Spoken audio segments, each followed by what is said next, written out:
Hello everyone, welcome back to the channel, and if you're new here, welcome to Tall Guy Reads. My name is Alex, and today I have a very exciting video for you. Today we're going to be going through 5 books that I would love to be able to sit down and read again for the very first time.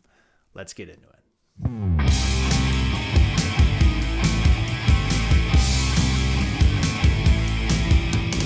Okay, so yes, today we are going to be going through 5 books that I would love the opportunity to sit down and read again for the very first time. And this is a question that I have thought about pretty regularly over the last couple of months because I've seen a few booktubers tackle this question in a booktube video, and it's always really stimulated my mind because I've always sat down and been like, well, what books would I truly want to erase from my memory and sit down and read again for the first time? Because it's not necessarily my top 5 favorite books of all time, because so many of my favorite books, so many books that have impacted me the most along my reading journey so far have been read at very critical moments in my life and have impacted me in very specific ways that I don't want to erase them from my memory, and I don't want to keep them just because of how much they impacted everything that came after that.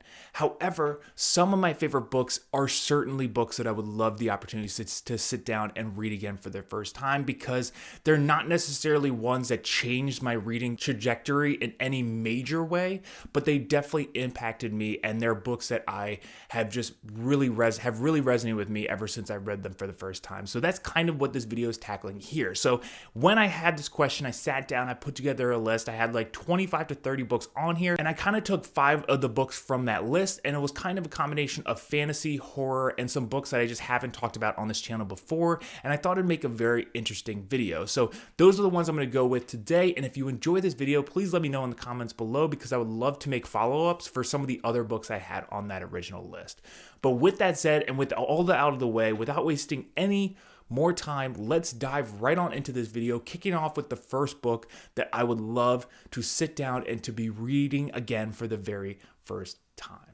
Okay, so the first book on this list is one that immediately came to my mind when I sat down to put together this list, and this is one that I definitely wanted to include on this video because I think this just fits everything about this question so much. So this is a book by my favorite author of all time, Stephen King, and this is one of my favorite books by him easily. So this is, of course, The Stand. And I actually have 2 versions here. I have the uncut version, which is the one that came out in 1990, and is basically, it took the original version, added 300 to 400 pages on it, kind of reworked some things, and essentially created, in many ways, an entirely new story that kind of was reminiscent of the original release of The Stand, which is this other one that I have, and this is the one that originally came out in the 70s. So The Stand is one of those books that many people consider to be Stephen King's magnum opus. A lot of people have this as their favorite King book, and it's not really a competition for many readers.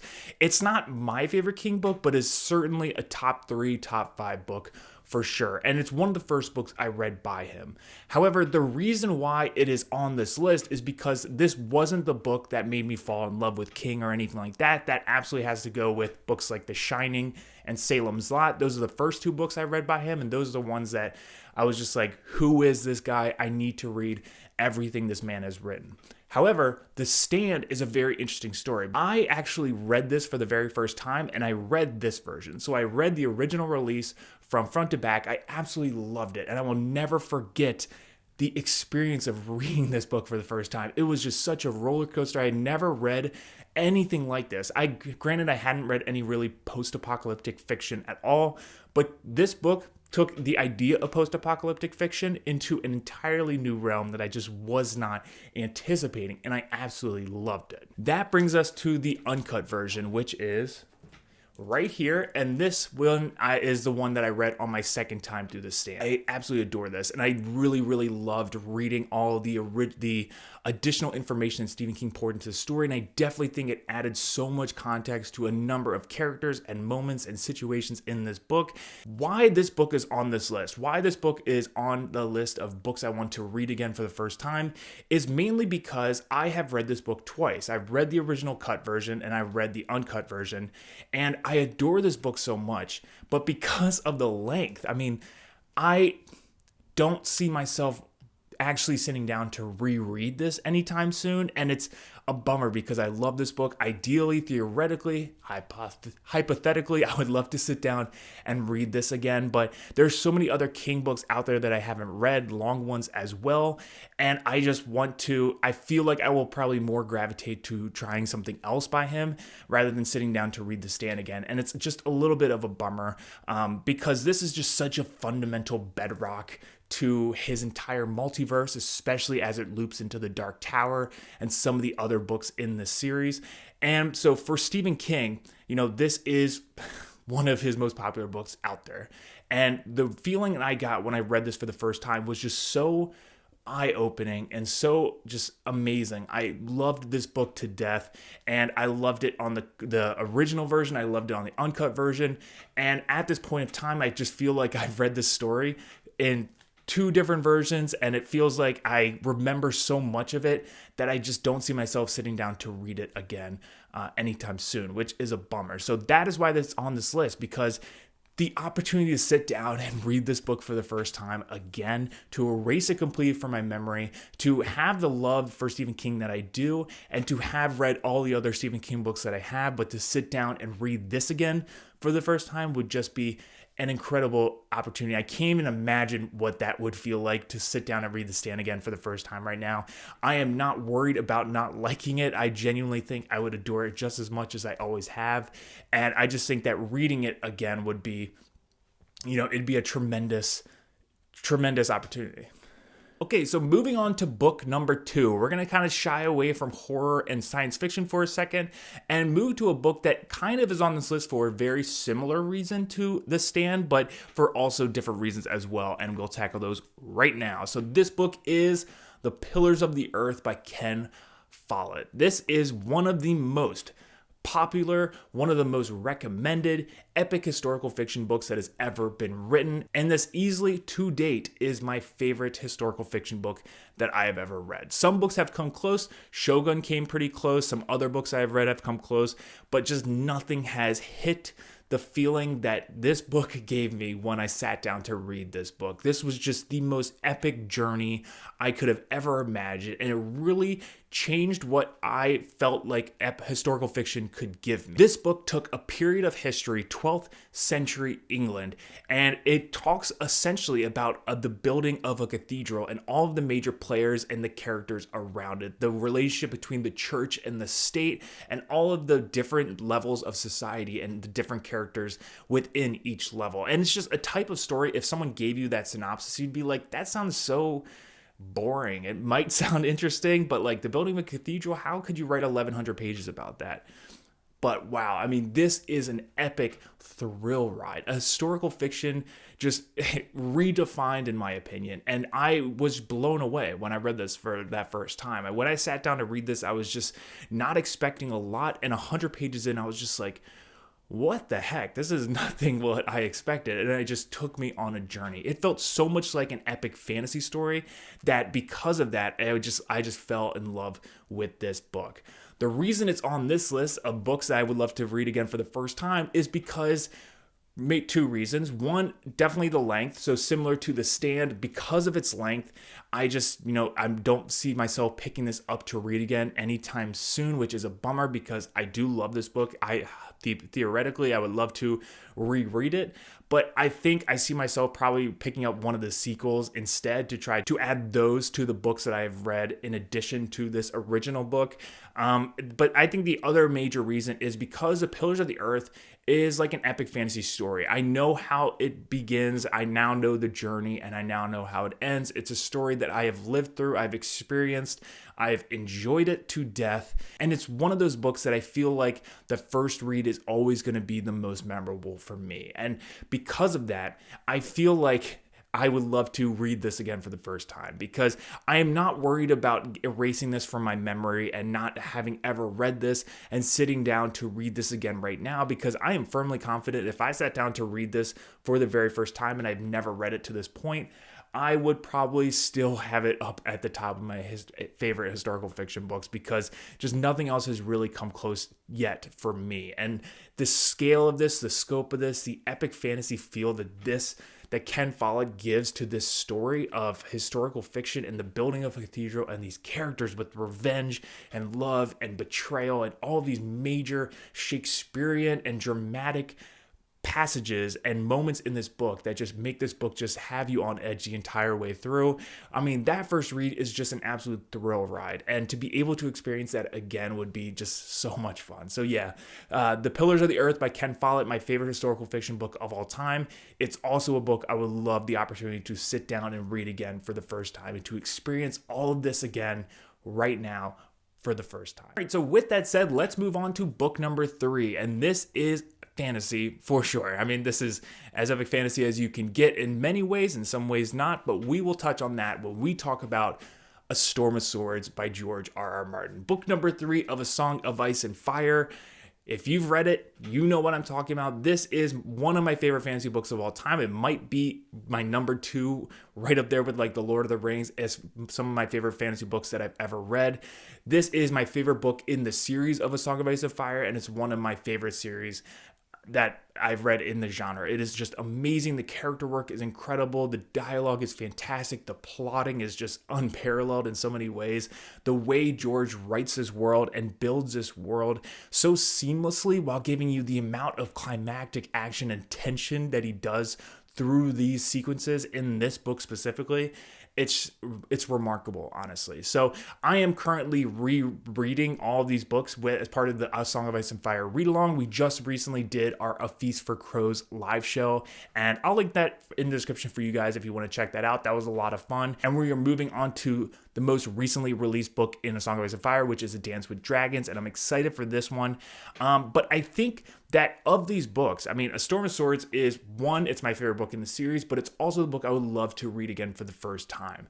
And the reason I'm not picking like a Game of Thrones is because I do think that removing a Game of Thrones from where I read it at that point of time in 2011, 2012, when I sat down to read this series, you know, I think that could impact some of what I've read after that and what certain types of fantasy I ended up enjoying more so than others, and what it led me to discover was as far as it comes to other authors and different parts of fantasy and writing and character work and all that stuff. So I don't think I want to read a Game of Thrones again for the first time, because I'm fairly confident in saying that I read that book at the perfect time. I enjoyed it. I loved it at that perfect time, and I never want to change that. But A Storm of Swords, man, I mean, I was in love with this series before I picked up this book, and this book just cemented it even more. The amount of climactic action scenes, the climactic, emotional, tragic, just absolutely world cataclysmic scenes that occur in this book is just, it's breathtaking. I mean, you honestly can't catch your breath for the last 400 pages of this book.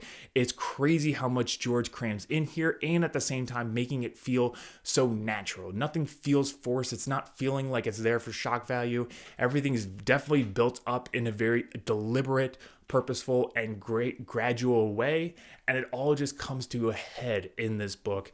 And you know, the first time I read this, I was on the floor. I was just totally shocked by so many of the major events that were occurring in this book. I was just blown away. And honestly, it's one of those books that, despite the fact that, yes, on rereads, I love this book even more. I really pick apart different scenes that I just hadn't really sat down and really thought about on the previous read. There are certain scenes that still hit me just as hard as they did on the first time. But I do think that first read will just never be topped. I just don't think I've ever really had an experience like that as it relates to fantasy specifically, and as it relates to just plotting and character work, as I did when I sat down to read A Storm of Swords for the very first time all those years ago. So this is a book I would love to sit down and erase from my memory, never have watched a show, have no idea what's coming, and to sit down and read A Storm of Swords for the first time right now, because I can't even imagine what that would feel like. It would be just as mind-altering as it was when I read it for the first time all those years ago. And instead, I would have read so much more fantasy at this point. I would have read so many other types of authors, so many other types of genres. And I'm still firmly confident in saying that this book would blow so many of my expectations away and just have me shocked to my core. I just don't think anyone could have pulled off what is pulled off in this book as well as George did here. And I think there are so many reasons why this book was one of my favorite fantasy books ever written. And to be able to experience this again for the first time would just be one of the most unique, incredible, really, really cool moments and opportunities out there. So yeah, it's absolutely on this list. It is my third book on this list. I love this book so much, and to experience this for the first time would just be pretty wild, to be honest. All right, so the next book on this list is a book that I've never really talked about on this channel. I don't think I've ever talked about it on this channel, but it's one of my favorite books of all time. It is not a science fiction book. It's not a fantasy book. It's not a historical fiction or a horror book. It is a mystery and a thriller, and it's one of the most famous ones ever, pen to paper, especially in the last 20, 25 years. This is The Girl with the Dragon Tattoo by Stieg Larsson. And you might be wondering, what? That's so random compared to everything else you picked. And you might be right, but I would be lying to you if I said that there was another mystery, thriller, suspense book that has rocked me as much as this book did. This book, when I read it for the first time, it was right when it was blowing up in America, right when the translation had come out. People were starting to read it. People were like really starting to talk about it. And I was pretty young. I think I was in like middle school or high school, probably high school. And I remember getting it because I loved the cover of it. I loved the cover art. I saw people talking about it and I just wanted to know what it was about, but I didn't really know anything about it. I sat down to read it, and this book took me on an absolute trip. I was not ready for what this book was going to deliver, and it pulled it off so much. It just played to so many of my interests with, had that true crime feel, but it also had this deep family mystery that is ingrained in the root of this whole mystery that is going on in this book, as well as a lot of political commentary, a lot of social commentary, and a lot of big issues that are tackled pretty deliberately and pretty well by Stieg Larsson in this book. And I was just really transfixed by everything that was going on here. I had read a lot of mystery and thriller at that point. It was one of those genres that I was reading a lot of at the time, but nothing had made me feel the way The Girl with the Dragon Tattoo did when I read this book for the first time. I just think it was the perfect combination of political social commentary that he was delivering on with the story of Lisbeth Salander and the main character Michael, and on the other side with this deep true crime historical family murder mystery that was going on with this family that had many more dark secrets than they let on from the outside. And this was just the perfect storm of everything that I was so interested in, and it just blew me away. I thought it was just so well pulled off. And the main reason why it is on this list is because of that mystery side of it. I think mysteries and thrillers, the one con of them is that once you know what's going on, it makes the journey just a little bit less exciting, a little bit less on the edge. And I've read this book twice, and the second time, while I did definitely love it just as much in many different ways, it definitely hit me a little bit less than it did on that first time. And it's just because I knew where it was going. I knew the underlying mystery, and it was cool to see the clues along the way. But I think this is one of those books and one of those genres in and of itself that, for me at least, when I know the ending, when I know the answer, it kind of makes everything else fall a little bit short, fall a little bit flat. So despite the fact that The Girl with the Dragon Tattoo is one of those books that just rocked me to my core the first time I read it, I don't really see myself rereading this anytime soon. And I would just love the ability, the opportunity to sit down, erase this from my mind completely, and read this book for the very first time with no context, no information about what's going to come, and just to embrace the shock and the wild nature of this book. So yes, the fourth book on this list is a book that you all are probably very familiar with, The Girl with the Dragon Tattoo by Stieg Larsson.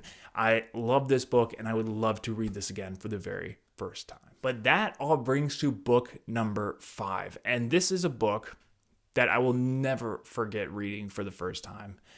It is one of my favorite authors easily, and the way his books have impacted me are so raw and unique and just so different from any other author's works that I have read over the years. And unfortunately, we did lose this icon earlier this month, and that was just so sad and just such a tragic loss for the literary community, but honestly, the amount of work that he left behind and just what he left behind is just so essential, so integral to reading and writing and literature and to the voice of what he gave. What he was talking about is just so iconic and so important that his words and his books and his stories will live on forever, and people will always continue to read these books, and as they should. I, of course, am talking about Cormac McCarthy, and the fifth book on this list is The Road. So I knew I wanted to put a Cormac McCarthy book on this list for sure, and the reason I went for The Road is there's kind of a couple things here. The first one is that it's not the first book by McCarthy that I read. The first book by McCarthy that I read was actually Blood Meridian, which was an intense first read, but I loved it. I then went on to read No Country for Old Men, and kind of those back to back were just what made me fall in love with McCarthy, what made me fall in love with his writing style, with his just general setting style, with the themes that he was exploring, with the violence he was including into his books, and what he was saying about humanity and about America overall. And I just really fell in love with his writing in those first two books. So when I sat down to read The Road, a book that was sweeping the world by storm, like for years after its release. This came out in 2006. I think people were talking about this book very, very heavily for years after that, especially with the release of the adaptation with Viggo Mortensen. I believe that came out in 2009 or 2010 or something.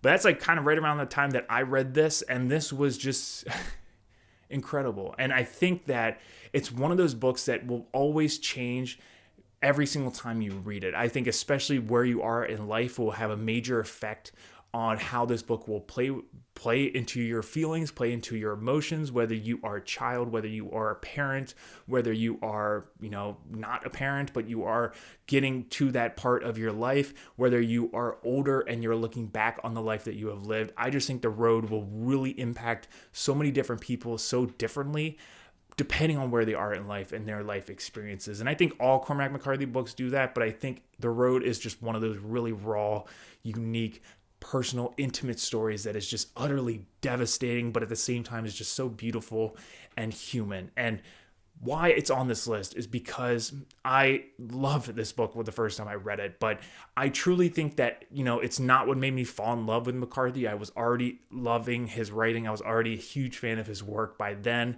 And I've read this book 3 times since then, and I feel like each time I've had a different experience with this book. And I think that it's one of those books that I would love to, experience for the first time, because it's just so raw. It's just so different. It's just so unique.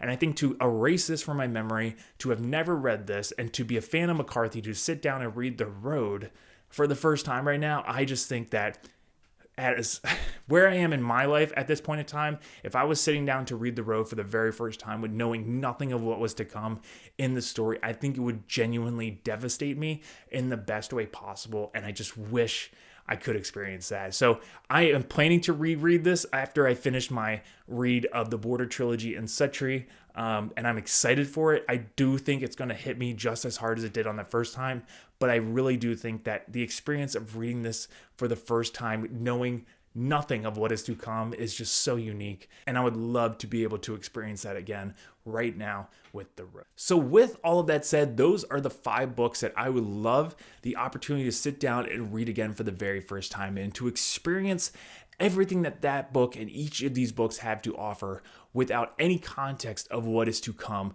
with these books. So I think it would just be such a unique and weird, but also really incredible experience to do that for these books.